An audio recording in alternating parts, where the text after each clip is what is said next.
Ibu Saudara yang terkasih di dalam Tuhan kita Yesus Kristus, puji nama Tuhan. Kalau sampai hari ini, sampai detik ini kita masih diberikan kesempatan, kesehatan, diberikan kasih karunia Tuhan untuk menikmati segala berkat-Nya, dan itu semata-mata karena Tuhan masih mengasihi kita. Dan saat kesempatan hari ini kita mau belajar kebenaran firman Tuhan, tapi sebelumnya kita akan berdoa terlebih dahulu. Mari Bapak Ibu kita berdoa. Tuhan Allah Bapa kami yang bertata di dalam kerajaan surga, kami berterima kasih Tuhan untuk segala kebaikan-Mu yang masih boleh kami rasakan sampai detik ini Tuhan.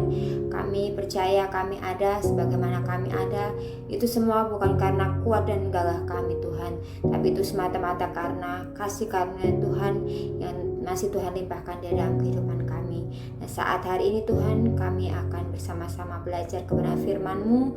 Biarlah Tuhan menolong setiap kami sehingga kami dapat mengerti, kami dapat memahami setiap kebenaran firman-Mu, dan firman-Mu itu Tuhan boleh kami hidupi di dalam kehidupan kami sehingga hidup kami boleh menjadi berkat bagi orang yang ada di sekeliling kami Tuhan, sehingga hidup kami semakin hari semakin mempermuliakan Engkau. Terima kasih Tuhan Yesus, kami berdoa dan bersyukur hanya di dalam nama-Mu. Haleluya, amin. Bapak Ibu yang terkasih dalam Tuhan, kebenaran firman Tuhan hari ini terambil dari surat Roma pasal yang ke-8 ayat 31 sampai ke 39. Saya memberi judul renungan kita pada hari ini yaitu kasih yang tak terpisahkan. Bapak Ibu, saya ingin bertanya bagi kita sekalian, coba kita mau merenungkan hal terbesar apa yang telah kita terima daripada Tuhan, atau hal terbesar apa yang telah Tuhan berikan di dalam kehidupan kita. Saat ini kita tidak sedang berbicara mengenai berkat-berkat secara jasmani ya, karena memang banyak orang datang kepada Tuhan untuk sesuatu hal yang bersifat berkat-berkat secara jasmani, untuk kesuksesan, untuk mendapat kesembuhan, untuk mendapatkan berkat-berkat kelimpahan, tetapi lebih daripada itu, Tuhan sudah memberikan sesuatu hal yang besar di dalam kehidupan kita, yaitu Dia memberikan dirinya sendiri bagi kita. Dikatakan di ayat yang sudah kita baca, jika Allah di pihak kita, siapakah yang akan menjadi lawan kita? Jika sudah Tuhan sendiri yang menjadi di pihak kita, siapakah yang akan menjadi lawan kita? Di sini bukan berarti tidak akan ada yang menjadi lawan kita, tetapi lebih daripada itu ya Bapak Ibu, ada yang melawan kita tetapi tidak bisa mengalahkan kita. Bukan berarti tidak ada perlawanan, tetapi poinnya adalah tidak ada kekalahan bagi orang yang percaya. Lalu apa buktinya kalau Allah ada di pihak kita? Di ayat yang ke-32 dikatakan, Ia yang tidak menyayangkan anaknya sendiri, bahkan anaknya sendiri Ia tidak sayangkan, tetapi Ia berikan kepada kita. Masakan tidak yang lain Allah akan berikan kepada kita? Kalau Allah sudah memberikan yang terbaik bagi kita, yaitu anaknya sendiri kepada kita, maka segala sesuatu pasti akan diberikan kepada kita. Kalau yang terbaik sudah diberikan kepada kita, maka yang lain pun akan diberikan. Tapi apa yang dimaksud dengan semua hal di sini Bapak Ibu? Karena banyak orang akan berpikir ketika membaca, bagaimana mungkin Ia tidak mengaruniakan segala sesuatu. Kalau kita artikan secara liar, berarti kita akan berpikir, wah segala sesuatu, berarti apa saja yang saya inginkan Tuhan pasti akan berikan, karena Tuhan sudah berjanji segala sesuatu. Nah, ini merupakan konsep yang keliru Bapak Ibu. Yang dimaksud di sini bukan seperti itu. Segala sesuatu di sini adalah segala sesuatu yang sesuai konteksnya adalah segala sesuatu yang kita perlukan untuk keselamatan kita, yang bermanfaat untuk keselamatan kita. Karena memang konteksnya adalah tentang keselamatan. Itulah yang dimaksud di dalam teks yang sudah kita baca. Allah menyelamatkan kita dan Allah memastikan kita ada di dalam keselamatan itu.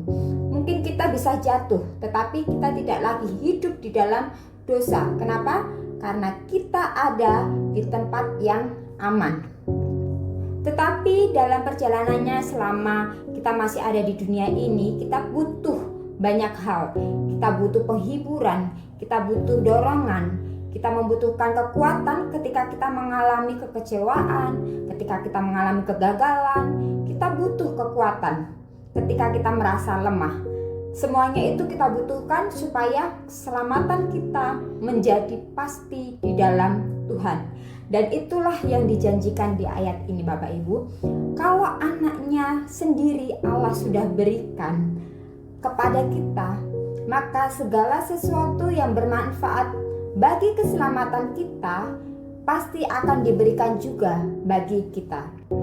Allah di pihak kita, berarti keselamatan itu bersifat pasti. Kita percaya bahwa dalam Allah tidak ada kata mudah-mudahan, apalagi dalam hal keselamatan. Itu adalah kepastian yang Allah janjikan dan Ia pasti genapi.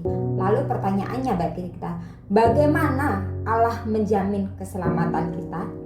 Yang pertama adalah tidak ada yang menggugat kita. Di dalam ayat yang ke-33, siapakah yang akan menggugat orang-orang pilihan Allah? Jawabannya tentu tidak ada, karena Allah yang membenarkan mereka. Kata menggugat ini bukan sekedar mendakwa, tetapi sesuatu yang sudah menjadi keputusan kemudian dicoba untuk dibatalkan. Sesuatu yang sudah diputuskan secara hukum, lalu ada pihak lain yang ketika tidak terima, dia mencoba membatalkan keputusan itu. Inilah yang dimaksud dengan menggugat. Nah, Paulus mengatakan tidak ada yang mendakwa atau menggugat kita karena Allah yang membenarkan. Allah adalah hakim di atas segala hakim. Ketika Allah sudah membenarkan kita, maka tidak ada yang dapat menggugat kita. Allah adalah pengambil keputusan tertinggi. Allah adalah sang pembenar kita. Kalau Allah yang adalah hakim di seluruh bumi ini sudah mengambil sebuah keputusan untuk membenarkan kita, maka kita yakin tidak akan ada pihak manapun yang dapat menggugat kita. Dan kita wajib bersyukur untuk hal itu. Kenapa? Karena yang dulunya kita adalah orang-orang yang ada di bawah kutuk dosa, orang-orang berdosa yang layak menerima hukuman. Tetapi oleh karena korban yang sempurna yang telah kita terima melalui iman, Allah telah memutuskan kita itu benar. Status kita adalah menjadi orang yang dibenarkan oleh Allah. Yang kedua, bagaimana Allah menjamin keselamatan kita? Yang poin kedua adalah tidak ada yang menghukum kita. Siapakah yang akan menghukum mereka? Di ayat yang ke-33b sampai 34 dikatakan siapakah yang akan menghukum mereka? Jawabannya tentu tidak ada, karena Kristus telah mati. Karena Kristus Yesus telah mati, bahkan lebih lagi yang telah bangkit, yang juga duduk di sebelah kanan Allah, yang malah menjadi pembela bagi kita. 4 hal inilah yang menunjukkan kesempurnaan karya Kristus bagi kita. Karya Kristus itu mencakup masa lalu, yaitu Dia mati untuk kita dan Dia bangkit untuk kita. Karya Kristus juga mencakup masa kini dan masa yang akan datang. Dia yang sekarang duduk di sebelah kanan Allah dan Dia yang menjadi pembela bagi kita. Dan ini akan terus Dia lakukan sampai nanti. Ini berarti bahwa korban Kristus atau karya Kristus tidak hanya untuk masa lalu saja, tetapi untuk masa sekarang dan masa yang akan datang. Salib Kristus bukan hanya sekedar peristiwa sejarah, amin, tetapi juga peristiwa yang memberikan kekuatan untuk kekinian dan peristiwa yang memastikan pengharapan kita di masa yang akan datang. Yang ketiga, tidak ada yang memisahkan kita dari kasih Allah. Dari ayat 35 sampai ke 39. Pernahkah Bapak Ibu, saudara-saudara yang terkasih di dalam Tuhan, berdoa atau bertanya kepada Tuhan ketika menghadapi kegagalan? Tuhan, kalau Engkau mengasihi aku, mengapa aku gagal?